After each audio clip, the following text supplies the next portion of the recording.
श्री राधे राधे। भक्तों, बहुत आराम तलब जीवन जिसका होता है वो जल्दी भजन नहीं करता, जल्दी सत्कर्म नहीं करता। मनुष्य का शरीर पाने पर भी वो मनुष्यता अर्थात मानव तन का लाभ पूरा प्राप्त नहीं कर पाता। किंतु संत लोग इसके विपरीत होते हैं। तात्पर्य यह है कि संत लोगों का जीवन तपस्यामय होता है, आराम तलब नहीं होता है। पूरा का पूरा जीवन परोपकार में, सदुपयोग में, भक्ति में, भजन में, ध्यान में, तप में लगा करके मनुष्य जीवन का पूरा लाभ प्राप्त कर लेते हैं। सच्चा स्वार्थ और सच्चा परमार्थ उनके जीवन में होता है। ऐसे थे खपड़िया बाबा, जनता का भी कल्याण करते थे और अपना का कल्याण करते थे। कैसे कैसे सदुपदेश करते हुए भ्रमणशील और तपस्या में पर्यटन तीर्थ यात्रा करते रहते थे। सहज स्वभाव था उनका। भाव यही था कि पूरा भारत पवित्र तीर्थमय है। एक बार स्वामी जी हस्तिनापुर गए। वहाँ जंगल में शेर घूमते थे महाराज। अभी बात तो लगभग 100 वर्ष पुरानी है ना। स्वामी जी एकांत में रहते थे, स्वभाव था एकांत में रहना। कोई मंदिर आश्रम जल्दी नहीं ढूंढते थे, जंगल में रह गए। पास ही में किसी जैन मंदिर में रहने वाले व्यक्ति ने उन्हें देखा और आश्चर्यचकित होकर पूछा। उस व्यक्ति ने, जो जैन मंदिर में रहता था, उसने पूछा कि क्या आप रात में यहीं रहते हैं जंगल में? स्वामी जी बोले हाँ। फिर पूछा क्या खाते हैं आप? तो बाबा बोले घोसी से मांग करके फूट और मट्ठा खाता हूँ। घोसी का मतलब आप समझिए ग्वाला लोग जो होते हैं। बाबा बोले कि घोसी अर्थात ग्वालाओं से मांग करके फूट और मट्ठा खाता हूँ। फूट का मतलब ककड़ी जैसा होता है भक्तों, खेतों में पैदा होता है। तो वह आदमी बोला, जो मंदिर वाला, जैन मंदिर वाला था, वो बोला कि चलो आज रोटी खिलाएंगे तुम्हें। बड़ी श्रद्धा से उनको जैन मंदिर पर ले गया और रोटी खिलाया। तो महाराज उस मंदिर का जो पुजारी था वो नाराज होता रहा कि कहाँ से ये बाबा ले आए तुम?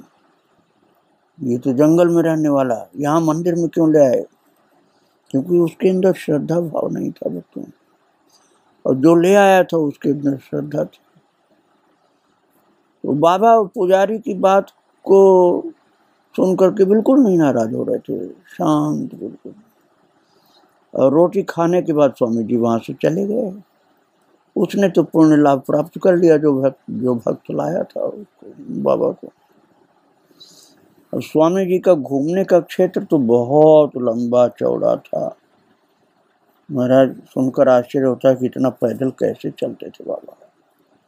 एक बार इलाहाबाद से दक्षिणी पहाड़ी क्षेत्र में गए। वहाँ एक स्थान है ऋषियन, और वहाँ भी शेर और जंगली जानवर, हिंसक पशु रहते थे। निर्मल जल था। स्वामी जी को वह स्थान बहुत अच्छा लगा महाराज। और कोई होगा कहेगा भैया यहाँ तो जान बचेगी नहीं, ये हिंसक जानवर, शेर, भालू, ये सब मार डालेंगे। लेकिन बाबा को तो वैसा स्थान ही अच्छा लगता था। करीब 15 दिन तक स्वामी जी वहीं हिंसक जंतुओं के बीच में रहे। हिंसक जंतुओं का स्थान, भूतों का महाभयंकर स्थान तथा गंगा किनारे के निर्जन स्थान, महाराज यही स्वामी जी के प्रिय निवास स्थान थे। वहाँ वे अन्य स्थानों की अपेक्षा अधिक आनंद से ठहरते थे। जो जगह मैं बता रहा हूँ, भूतों का, हिंसक जानवरों का निर्जन स्थान। और भाग्यशाली श्रद्धावान लोग तो सेवा भी बाबा की करते थे, लेकिन जिन लोगों को ऐसे संतों के विषय में कुछ भी नहीं पता होता था, महाराज वो तो उल्टा ही समझते थे कि ये जंगली आदमी है, चोर डाकू है, कौन है ये। बात यह कि बिनु प्रतीति होई नहीं प्रीति, और जाने बिनु न होई प्रतीति, जाने बिनु न होई प्रतीति, बिनु प्रतीति होई नहीं प्रीति। संत जनावे तब तो कोई को जान सकता है, और जाने बिना प्रतीति अर्थात विश्वास नहीं होता, और बिना विश्वास हुए प्रेम नहीं होता है।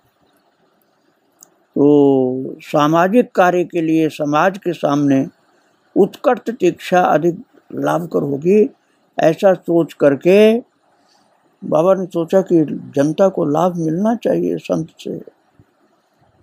1926 ईस्वी के कुंभ के बाद स्वामी जी ने मैदान में रहने का निश्चय किया, अर्थात जंगल की जगह मैदान में। तो कुछ दिन ऋषिकेश में रहने के बाद स्वामी जी फिर भ्रमण करते हुए गंगा किनारे चले। बहुत दिन तक ऋषिकेश में रहे, फिर गंगा किनारे चल पड़े और परिचित स्थानों पर रुकते हुए बढ़ने लगे। अर्थात अब परोपकार की भावना आ गई बाबा के मन में कि केवल अपरिचित जंगल में नहीं रहेंगे, परिचित स्थान अर्थात सत्संगियों के बीच में भी रुक जाते थे।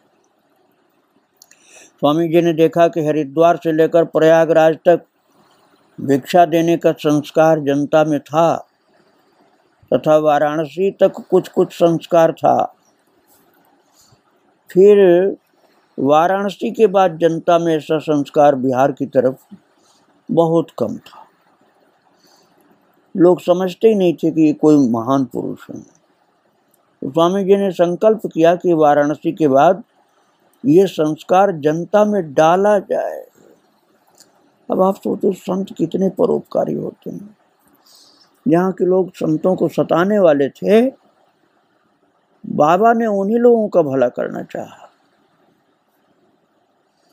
तो अब स्वामी जी ने अपना नियम बदल दिया, भिक्षा लेने जाने लगे। भिक्षा में प्रत्येक घर से बहुत थोड़ा सा चना या मटर के समान अन्न ले लेते। 3-3 गांव में एक बार मांगते और कोई भी घर छोड़ते नहीं थे। अब आप ये मत समझ लेना भूल से कहीं कि बाबा के अंदर लोभ उत्पन्न हो गया, ऐसी समझ गलत होगी। बाबा अब जीवों का उद्धार करना चाहते थे, क्योंकि संत थे। संत की कृपा इस प्रकार से शुरू हो गई थी। वाराणसी से लेकर के भागलपुर तक ये संस्कार डालने वाले महान कार्य स्वामी जी ने किए, और इसके लिए स्वामी जी को कई बार वाराणसी से भागलपुर तक गंगा जी के किनारे किनारे घूमना पड़ा, और बिल्कुल अश्रद्धावान लोगों को अंदर भी श्रद्धा बाबा ने उत्पन्न कर दी। बताओ, उन लोगों के जीवन को भक्ति में बना दिया बाबा ने। एक बार स्वामी जी मिर्जापुर जिले में छिछुआ नामक गांव में रह रहे थे, तो भिक्षा के अवसर पर एक द्वार पर खड़े होकर स्वामी जी ने रोटी की आवाज लगाई। तो लोगों ने कहा, महाराज वहां मत जाइए, वो आदमी किसी को रोटी देता ही नहीं है। स्वामी जी बोले, जब तक वो रोटी नहीं देगा तब तक वहां से जाऊंगा नहीं।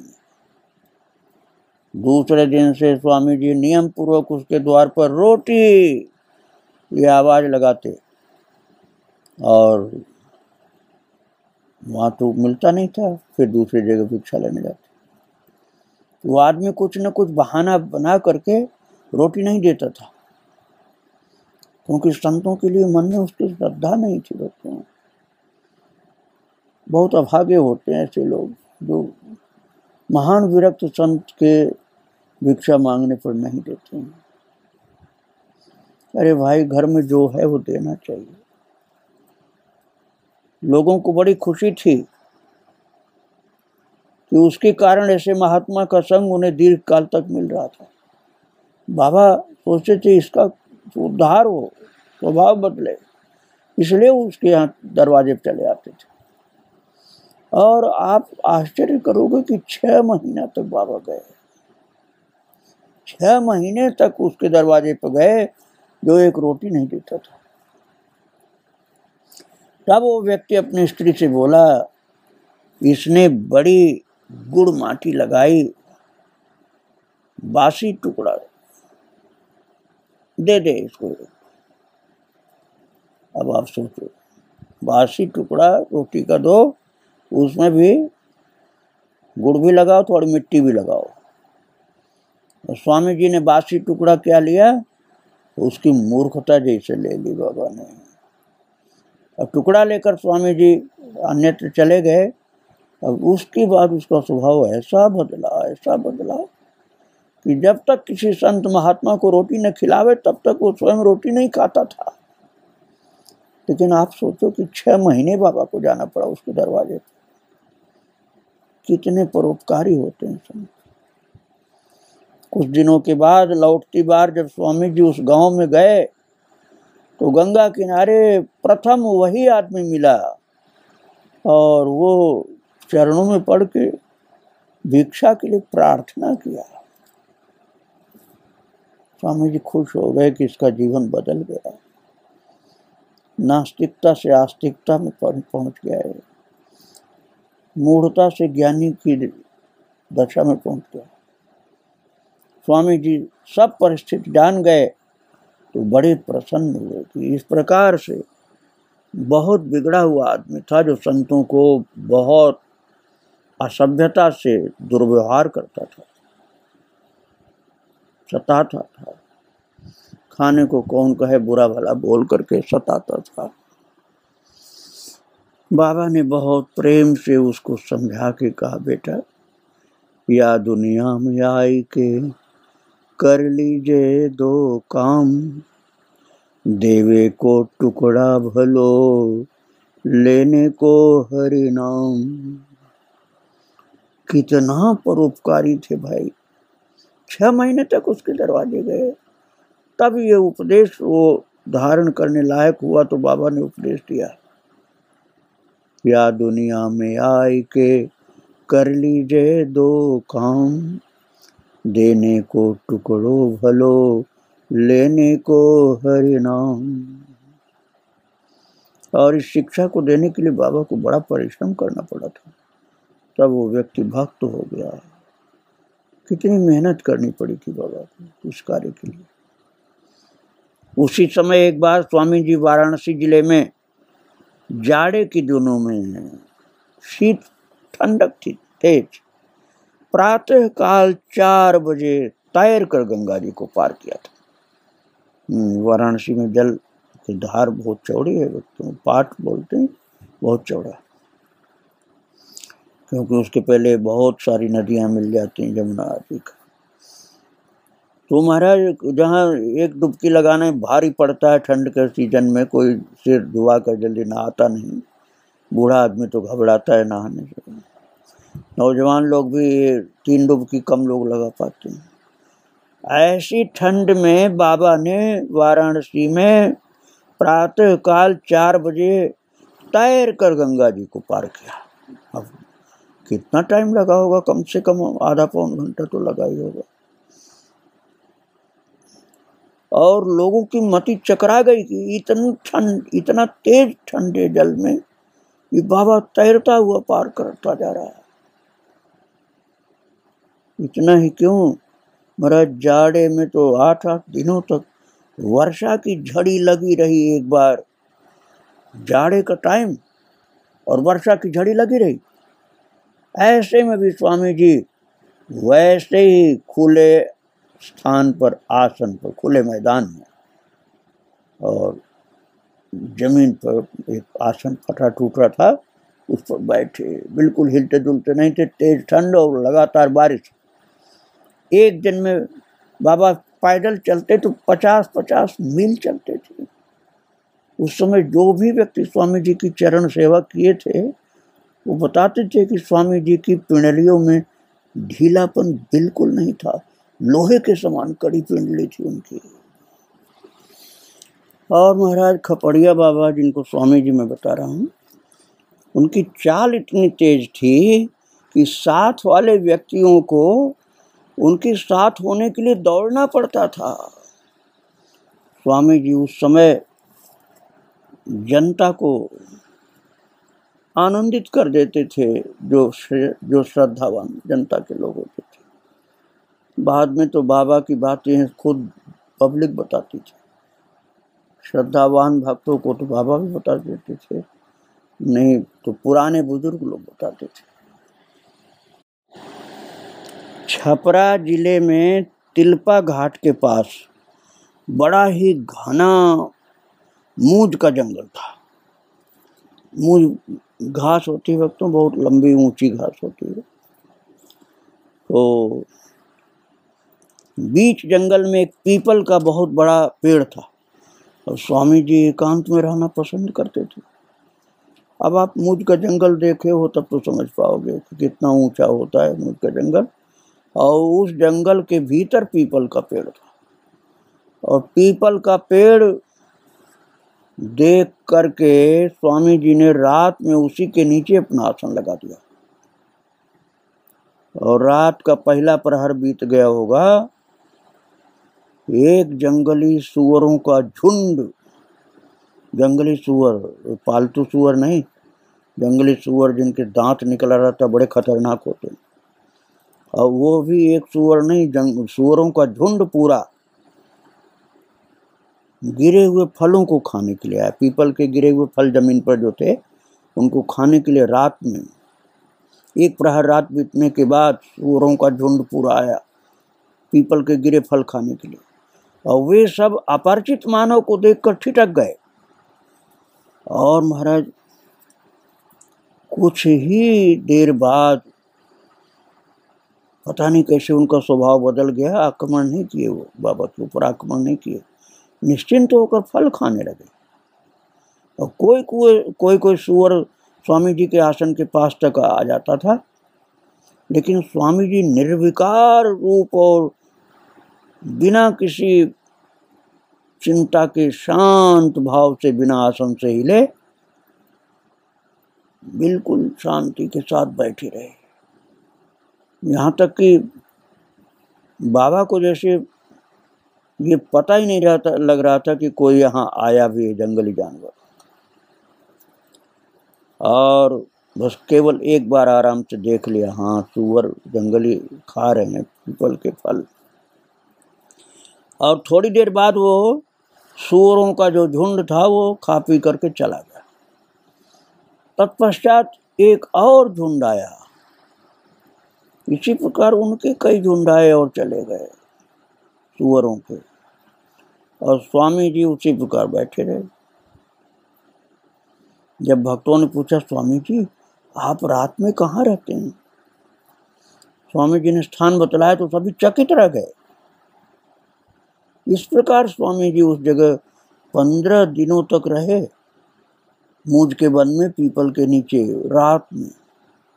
और पूरी रात रहते थे, सोते नहीं थे, बैठे हुए ध्यान और जप में लगे रहते थे। और इस प्रकार निर्जन जंगल में बाबा का तप चलता था महाराज। एक गांव रावल टोला भी वहाँ है, वहाँ भी बाबा इस प्रकार से रहे।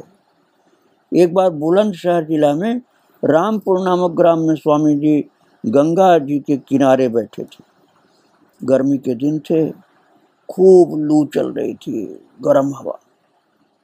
अचानक आकाश मंडल में बादल आने लगे और कुछ ही देर में आकाश मेघों से व्याप्त हो गया। बूंदाबूंदी होने लगी और बूंदों के साथ ओला भी गिरने लगे महाराज।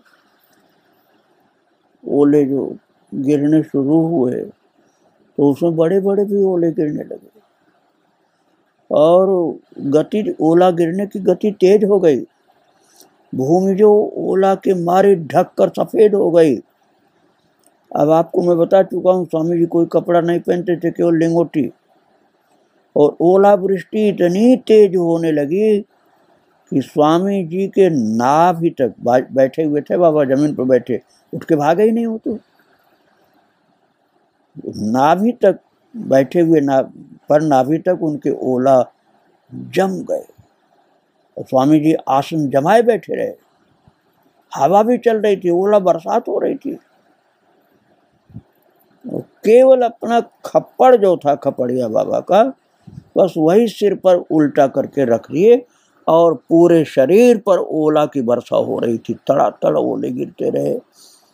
केवल सिर को बाबा ने अपने खप्पड़ को उल्टा कर दिया और सिर पर जैसे टोपी हो ऐसे खप्पड़ को रख दिया, तो सिर को केवल बाबा ने बचाया।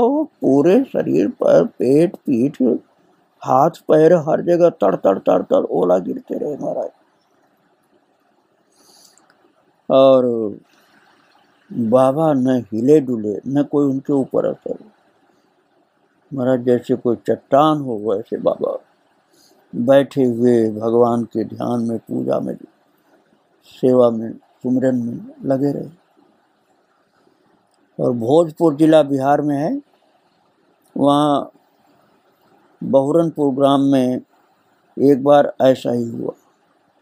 उस समय एक बारात पास में टिकी थी और महाराज ओला बुरी तरह से पड़ने लगे और बारात तो पिटने लगी ओला से। तो स्वामी जी के कहने पर वे लोग सोचने लगे अब क्या करें। बाबा ने कहा कहीं बचो कि उठ करके जाओ तुम लोग।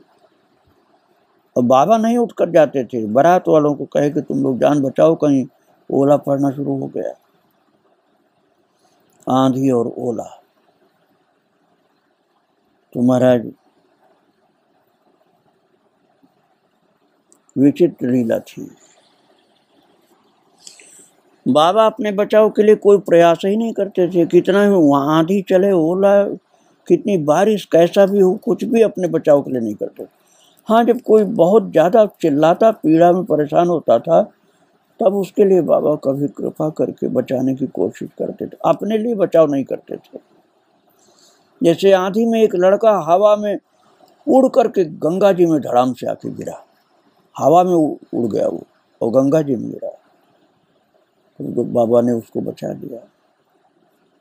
और जो फसल होती थी, मक्का, बाजरा, ये सब उड़ जाते थे, नावें उलट जाती थी।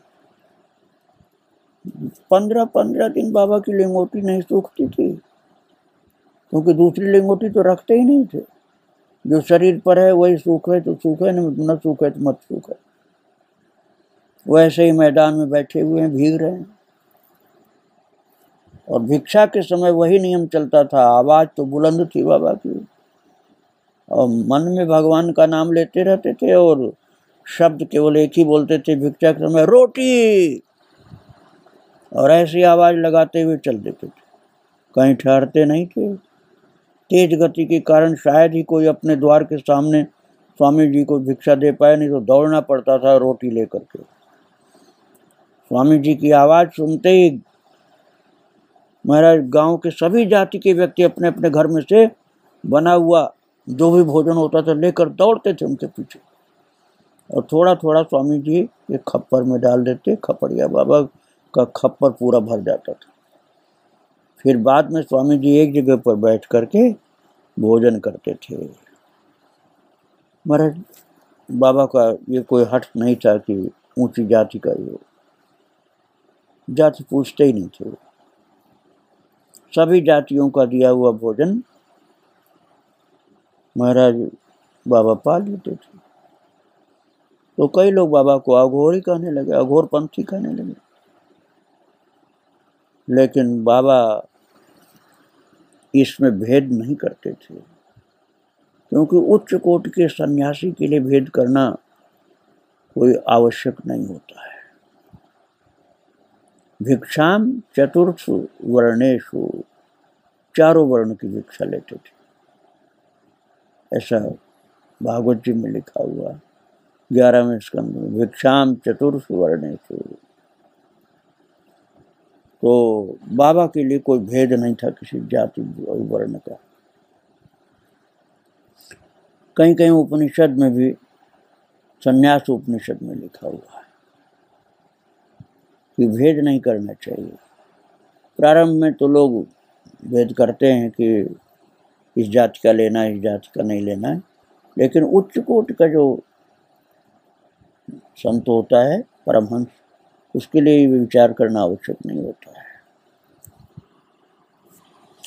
हाँ, ये बात जरूर है कि ऐसी भिक्षा हर कोई पचा नहीं सकता है। महान तेजस्वी तपस्वी संत ही पचा सकते हैं। जो किसी की भी मिली हुई भिक्षा को पा लेते हैं, वो सामान्य मनुष्य के पचाने की बस की बात नहीं होती। स्वामी जी दूसरों की सेवा में बहुत लगवाते थे, अपने लिए कभी नहीं कहते थे कि मेरे लिए भोजन बनाओ। और किसी को जल्दी बताते नहीं थे कि मैं किधर से जाऊंगा, कहाँ प्रसाद पाऊंगा। इसलिए श्रद्धावान जनता तो पीछे भागती रहती थी। बाबा के विषय में और भाई आपको सुनाऊंगा, ऐसी महान तपस्या थी उनकी। आज बाबा को प्रणाम करके यहीं विराम दे रहा हूँ। श्री राधे राधे, जय श्री राधे राधे।